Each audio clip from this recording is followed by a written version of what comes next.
Welcome, anointed and appointed writer. Today, I have with me a glorious, glorious member of the anointed writers community. She's one of my clients who first came into my world through purchasing the Keep Writing course, and she has gained so much momentum moving forward that I had to have her on the podcast today. Please welcome Holly Compton. Thank you. I'm so excited to share my journey. Yeah, so tell us a little bit about yourself then. I live in Houston, Texas. I moved here with my family in December 21. Before that, we were in Atlanta for about 20 years. And I have three kids. They're two girls, ages 11 and 13, and my son just turned 8. And my husband and I run a nonprofit, actually. It's called Montreal Ministries and do missions all over the world. We also have a home for abused women and children in Lima, Peru. And so our lives are filled with mission trips all the time. My husband has actually been away for 3 weeks straight doing various things around the world. And that's kind of our life. Wow. We're either one or both of us will be gone. The Lord always takes care of us and puts people in our path to bless us and bless our children. Wow, you have a lot going on. So when did you decide to write a book? Actually, I have been a writer since second grade, and I had no idea and did not plan on majoring in English in college, but I did. But mostly I wrote poetry, and that was what I spent most of my time on in college. And then I stopped writing. I journaled here and there, but I did not do much with it. When I got married, I had a dream one night and woke up with a title for a book. I was excited about that because I hadn't done any writing, and I thought, well, maybe this is the time. And I'm telling you, I tried to write that book year after year. Like I would write a chapter, maybe a chapter, and got nowhere. So finally, like I said, we moved to Texas in December of 21, and in January of 22, I found your course. Wow. Just found it on the internet. I just found it, I think, on Facebook, like an ad on Facebook, maybe. Oh yeah, I had some Facebook ads running at that time. It's so amazing how, I mean, I know technology is a technology, but God really uses it a lot of times. And right when you are praying for help, and here it comes, an answer that seems like a good one for you. That's amazing. So, okay, so you purchased the Keep Writing course. At the time, it was not an ongoing membership like it is now. Anointed Right. Writers, for anyone who's listening, is my ongoing membership that somebody comes in, they take the Keep Writing course, and then they can continue getting this support and coaching that they need every week and grow in the community. But at the time, you were just taking the course. So Mhm. did you start applying it right away? How did you feel when you Well, found the course helped me to identify my reader and then to make the outline of the book. And as soon as I made the outline, I was so excited about writing. I couldn't wait to finish the course. I was going to sit down and write. And I'm telling you, just having that outline, that was a game changer because I was able to apply scripture to each area of that outline. And once I did that, and then I connected my personal stories and other stories with each chapter, it wrote itself. And it took me 6 weeks. That's what I remember. I remember when you joined in the course and I saw your name having joined, and then like 6 weeks later, you announced in our private Facebook community, announced that you were finished. And I was like, wait, what? I have had a couple of people go that fast, but it's rare. And so I was so excited to see that you had finished it in 6 weeks. How do you think that happened for you? What did you do that made the speed possible? It wasn't planned that way, but the momentum came. I would sit down in my chair. I had a corner in my I didn't have an office. I just had a corner in my bedroom and a chair. And I sat down with my laptop and I would start to write. And like I said, I have three kids. And especially when my husband was traveling, it was just, a free for all.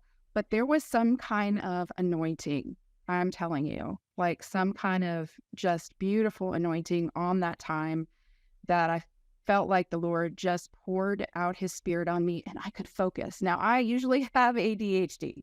I mean, I was never diagnosed, but I am absolutely certain that that is me to the core.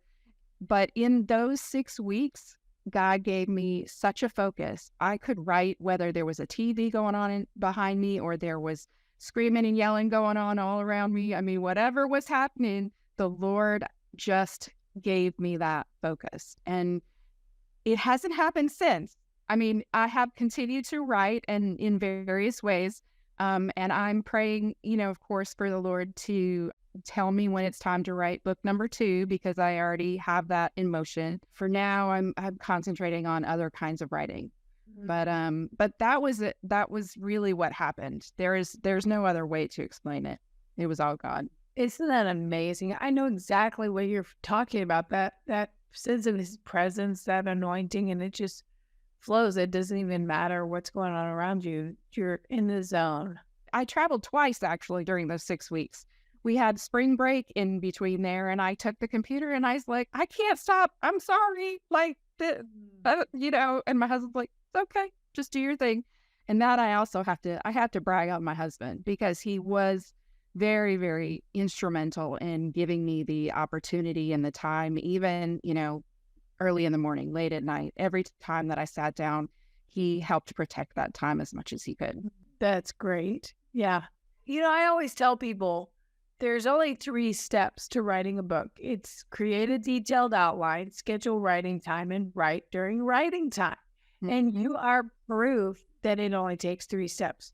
There's something that happens when you create that detailed outline, and people resist it. People don't want to do it. They don't want to create an outline. And the thing is, I don't teach outlining in the same way that people may have learned in high school. And I was a high school teacher, so I'm not knocking high school English teachers, but it becomes busy work to a student when they're like, why am I creating an outline? I just want to write.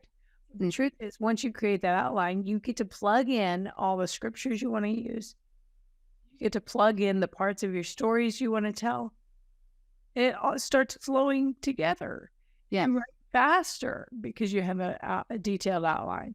I am absolutely proof that the methodology that you lay out in the Keep Writing course works. And I plan, when I go to book 2, I'm going to start the Keep Writing course again.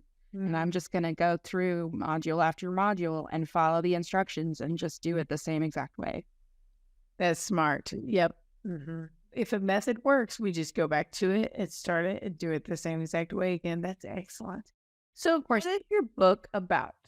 Well, the working title now, it's been through about 600 changes, is Craving Something More, 31 Choices to Finding True Fulfillment in Jesus. And it is for the new or young believer, which often is young adults, but not always. When I created my person in the Keep Writing course, it was a young woman in between the ages of 20 and 35. And just narrowed down my reader to being somebody who is learning the faith for the first time. And that comes from my missionary heart. Having spent 30 years on the mission field since I was 14 years old, I have longed to write a resource or just give these new and young believers a resource after I leave. I want them to have something for discipleship. And that's where my heart is. My husband and I are actually on the verge of starting a youth group at our church.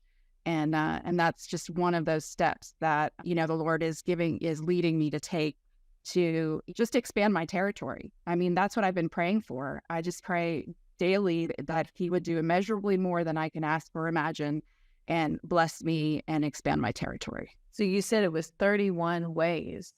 So is it written like a devotional? It is not, but it's possible. It does have, challenging questions at the end and prayer at the end of every chapter. So it certainly could be read in a month if that is, the way somebody reads it, but it doesn't have to be. So are there 31 chapters? Yes. So that led to a really clear and crisp outline, didn't it? Because you Yes. decided 31 chapters and then you just filled in what you needed from there. Yep. Yeah. That was the beginning of my journey. That was just the beginning. Those Yeah. 6 weeks were, life changing and altering, but so much happened after that. Okay. So take us on the ride. Tell us more.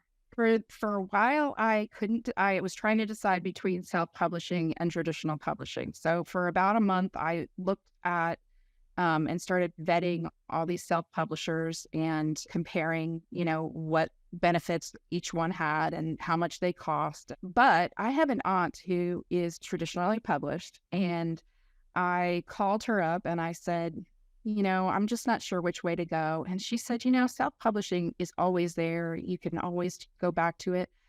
But I believe in you, and I think that you should try traditional publishing. So I said, you know what? You're right. Let's give it a year and see what happens. So I started learning all the other things. And actually, you helped me with that too. Book proposals. I took your outline and I created a book proposal, and it went through many revisions. You mean the book proposal template that I included Yes. with Keep Writing course? Yeah. hmm I just followed your instructions for that as well and started looking at other things online that had to do with querying and how to write a great query letter, things like that. And then doing all the other things. Now that's a whole nother story, but there's just so much more that I never would have thought, especially in the technology age that we have to have a social media following and we have to have this and that. And so it's been quite the year and a half of trying to do that. But one thing that I spent, I think that was about 6 months working on the book proposal to begin with, the very first version of it. So I went to a writing conference and I met with one editor at IVP, InterVarsity Press, and he took it. And I had the guts to approach a literary agent in the hallway, and she took it. And they were both very impressed and had great feedback. So I went back right away and started applying the feedback. And then I sent them both the revision, eventually got more feedback. But that time it took about 4 months. Okay. Now, and in that time, I prayed and I was like, Lord, what do you want me to do? And I had prepared query letters and I had been getting ready to query agents. And the Lord just said, query one agent, one specific agent. And I was like, okay. Now, okay, so the representative, the editor from InterVarsity Press and the agent that you met in the hallway, they had nothing to do with one another, but did they? No. No. Okay. So you just gave them the hard copies of the book proposal that you had. Mm-hmm. They gave you some feedback on the spot. You applied it and you sent the revision. Then feedback was a long time coming. It was 4 months. But God gave you a different agent than the one in the hallway? Told you a different agent. Okay. I'm curious about that. Was it somebody that you had queried before? Was it somebody who you just had seen their name around? Yeah, I had been doing lots of research about the different Christian literary agencies. And I felt like God just wanted me to query one, a pretty well-known agency, the actual founder of that agency. And so I sent my original book proposal to him. Okay. And then I waited. Now, the publisher on to wait. Yes, a waiting game. Well, and I just assumed that it was a no because I didn't hear anything for a long time. Right. And some websites say if you haven't heard from us in 8 weeks, it's a no. It hadn't been that long when I heard from the second agent, the one that I actually queried that I didn't meet. And they said no. And I said, okay. Then I heard from the other agent. She said, I'm sorry, I've been meaning you're on a list of people to get back to, and I wanted to see if you had moved forward with any other agents. And I said, no, not yet. So we started emailing back and forth and talking, just establishing a relationship, which I was kind of surprised about because she also is a well-known agent. And I was kind of excited that she wanted to converse with me this way. And then I heard back from the IVP editor. And while he said no, he said something amazing. He said, your writing is edifying and engaging. That was so good for my soul because I didn't feel like it was time to give up. It had been a year by the time I heard this feedback, but I felt the Lord was saying, don't give up. And so I then started working with a writing coach that I had met at the writing conference. And she helped me to revise the book proposal even more. And actually, during that time, I happened to see my aunt, which I hadn't seen her in about 4 or 5 years. And she looked at the book proposal and also made lots of notes and edits. And then I felt like May 1st, that was going to be the day that I sent the revision to the first agent that I met. Well, when that day came, the Lord also said to send it to one other agent that I had just learned about that week. And her name is Megan Brown. And she was a brand new agent at the agency of the second agent I queried, the one that said, no, Wait. So I was gonna follow up and ask about that. So when the Lord said, this is not the agent from the hallway, but when you went home and the Lord said, query one agent, you did, but then eventually the answer was no there. Mm-hmm. And you heard back from the agent in the hallway, you started building a relationship. But as soon as you were able to send the revised book proposal to the agent from the hallway, the Lord said, also send it to Megan Brown, who happens to be from the same agency as the one that God told you to query. That's fascinating. I'm so into this. Okay, keep going.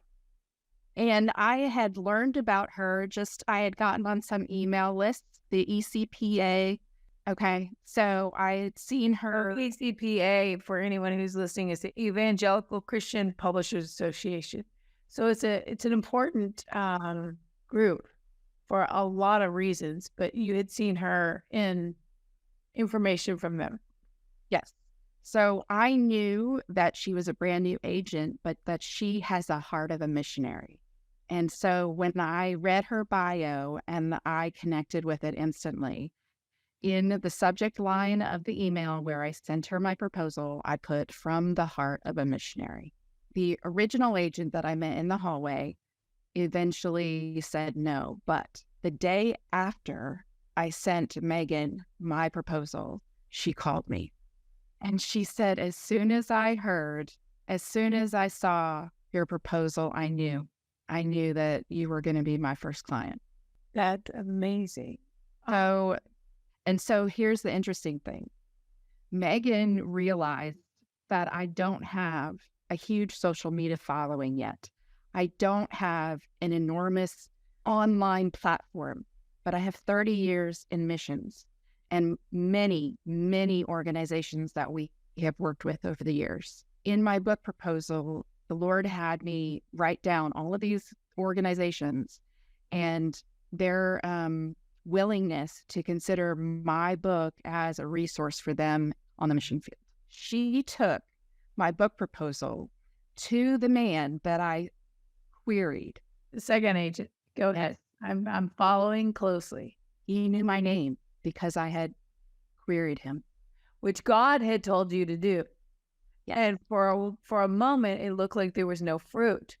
Right. It almost made me say, well, whatever happened with that? Because he said no, and then God did have a reason for it. He knew your name. Oh, keep going. Even I still get goosebumps I'm telling this story because yes. I know the Lord was just all over it because I didn't query any other agents, just Megan's boss and Megan. Oh, what a lesson. What looked like a closed door was not a closed door. Nope. God knew exact and you okay, so I need to know where was your mindset with that? When God said, contact this person, query this agent, and then when he said no, where was your mindset with that? Were you questioning God? What were you thinking?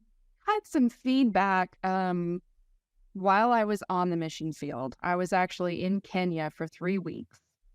And I think that was when I got the no from InterVarsity Press. But he said my writing was engaging and edifying. Yes, yes. And even though he said that, which was extremely encouraging, I had to cry. I think I had to just cry and just say, Lord, this is in your hands. There's nothing I can do with it except to obey and do what you tell me to do. So I put myself out there and I know that it's in your hands. It's always been in your hands for, almost 20 years. It's, been coming. And so I'm just going to trust you. And even though the rejection hurts, it's going to hurt because, you actually talked about it this morning. In the Anointed Writers group. Yeah. Okay. Yep. So of course it's going to hurt a little bit, but I'm going to trust God. And, I really just decided to take one day at a time and to believe that the right door would open at the right time. Yeah. And I specifically, said May 1st is going to be the day that I send my third version of my book proposal out. And I found out about Megan about 4 days before that. What a story. And I'm so glad you included that little snippet, that little quote from our Anointed Writers meeting this morning.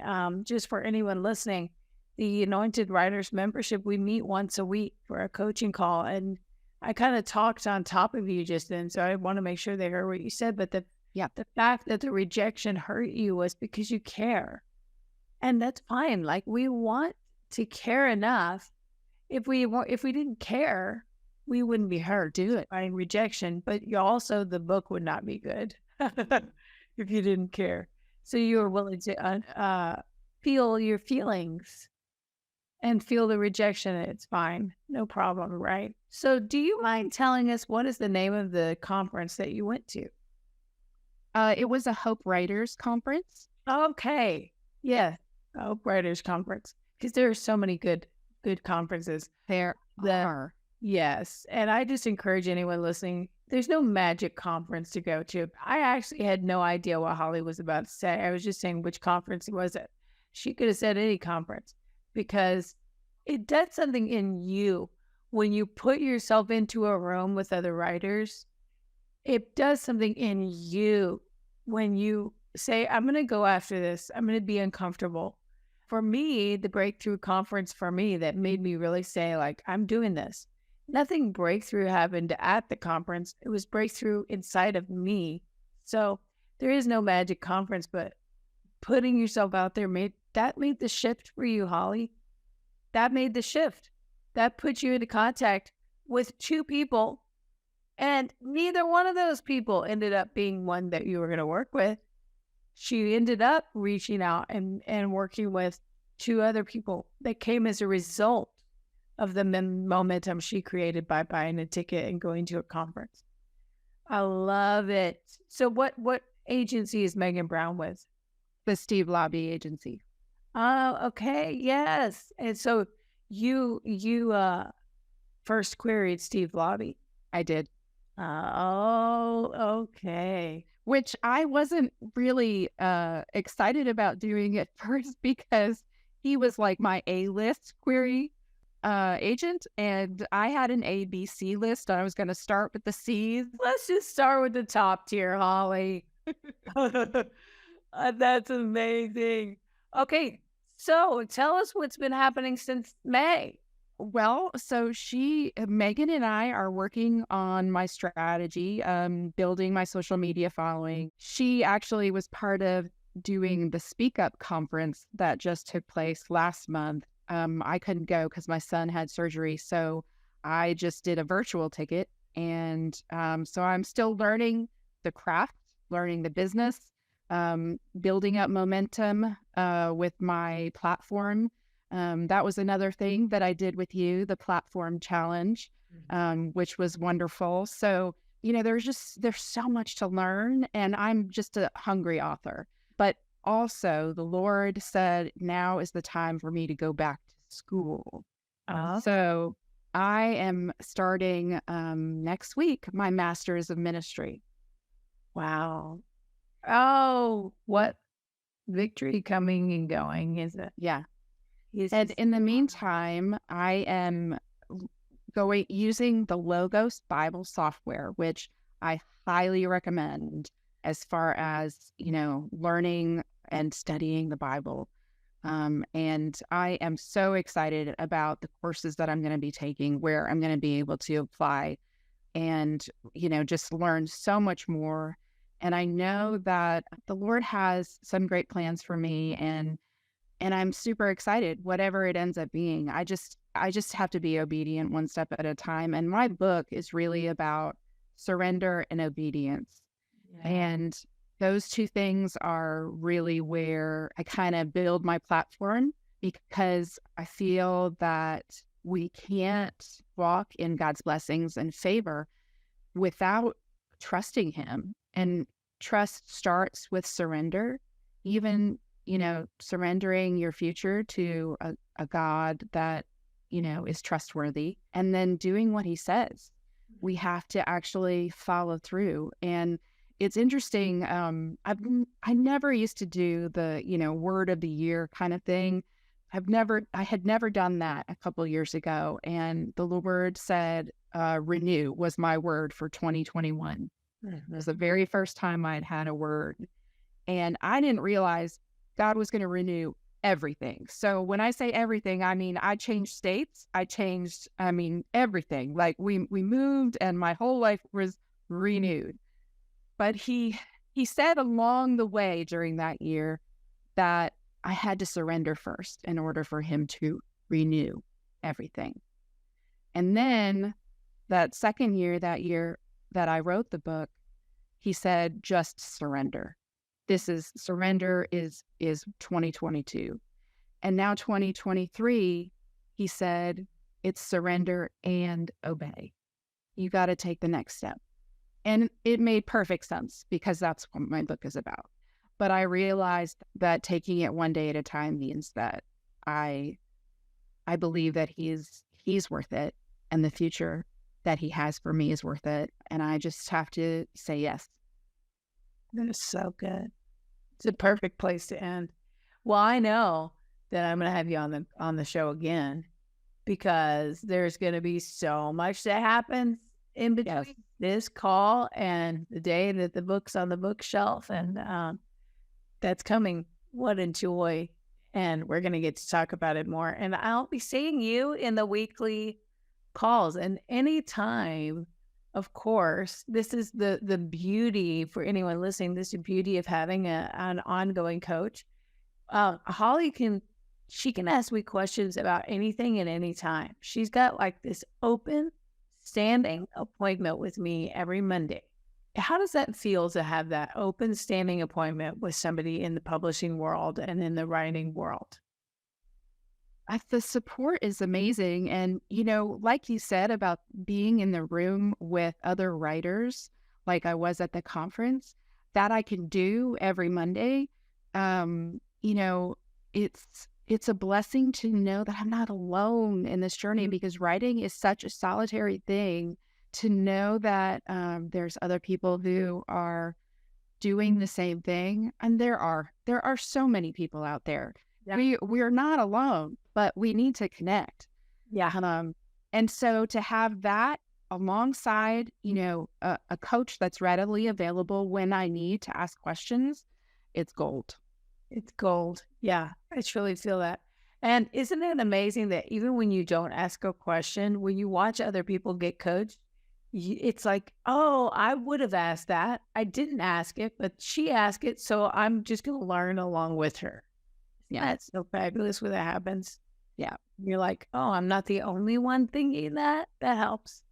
So yeah, so Holly is going to get the incredible opportunity of, as she's working with her agent and going through the process of shopping out her book proposal to publishers, any kind of thoughts might come up for Holly, kind of like, is this ever going to happen? Or what do I do now? Or thoughts are going to come up. Well, she gets to bring them anytime she wants to me, and I can coach her on Mondays. And also, then after your book is published, when you're in the launch season and you're wondering, how do I give a good podcast interview? How do I give a good, local TV interview? All those kind of things. How do I get speaking engagements? How do I pitch my book launch to places? You're going to have me. It's just ongoing support. So I'm glad you joined when you did. And I'm so thankful that the Lord has seen you through to uh, over a mighty big hurdle. Yeah. It's not just downhill from here, but this was a mighty big hurdle, and it's fabulous to have a literary agent. Congratulations. Thank you. And thank you so much, Nika. I mean, you earned a spot in my acknowledgement page, the very first draft. So I really appreciate just how faithful you have been, and just how faithful you continue to be. I'm so blessed, and I could not have done it without you. Thank you. That means so much to me. Thank you. Well, we look forward to all that's coming in the next season. God bless you, Holly. Thanks.